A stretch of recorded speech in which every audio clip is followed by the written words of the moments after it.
ஆமென். எலியா என்பவன் பாடுள்ள மனுஷன்தான்.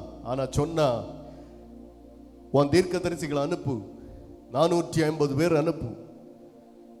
நான் ஒரு ஆள் நிக்கிறேன், நான் ஒரு ஆள் தான், நீ 450 பேர், உன் ஆட்களை அனுப்பு. ஒரு மாடை எழுது, நல்ல சுத்தமான மாடை கொண்டு வா, அடிப்போம், சந்து சந்தா வெட்டுவோம், வைப்போம்.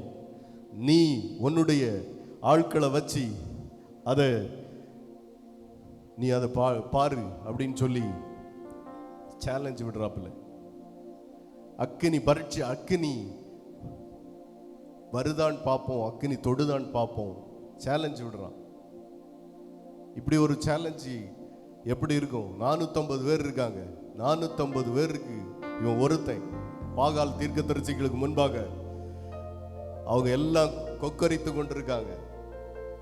வாரும் பாகாலே வாரும். இவன் ஒதுங்கி இருக்கிறான், ஒதுங்கி அப்படியே இருக்கிறான், பார்த்துக்கிட்டே இருக்கிறான். கூப்பிடுங்க கூப்பிடுங்க, நல்லா தூங்கிட்டு இருப்பான், கூப்பிடுங்க உங்க தெய்வத்தை நல்லா கூப்பிடுங்க. அவன் தூங்கிட்டு இருப்பான், கொரட்டை விட்டு தூங்குவானா இருக்கும், இல்லை அவன் ஏதாவது சாப்பிட்டுக்கிட்டு இருப்பான், கூப்பிடுங்க கூப்பிடுங்கன்னு சொல்லி. ஹல்லேலூயா. நடக்கல, ஒண்ணு நடக்கல. கூப்பிட்டாங்க, கத்தி எடுத்து குத்துனாங்க, ரத்தத்தை சிந்தி பார்த்தாங்க, என்னெல்லாமோ பண்ணி பார்த்தாங்க, ஒண்ணுமே நடக்கல. கடைசியில அந்தி பலி செலுத்துகிற நேரத்தில் எலியா ஒரே ஒரு வார்த்தை சொன்னார், என்னை கேட்டருளும், என்னை கேட்டருளும் கர்த்தாவேன்னு சொல்லி கூப்பிட்ட உடனே அக்கினி வந்தது.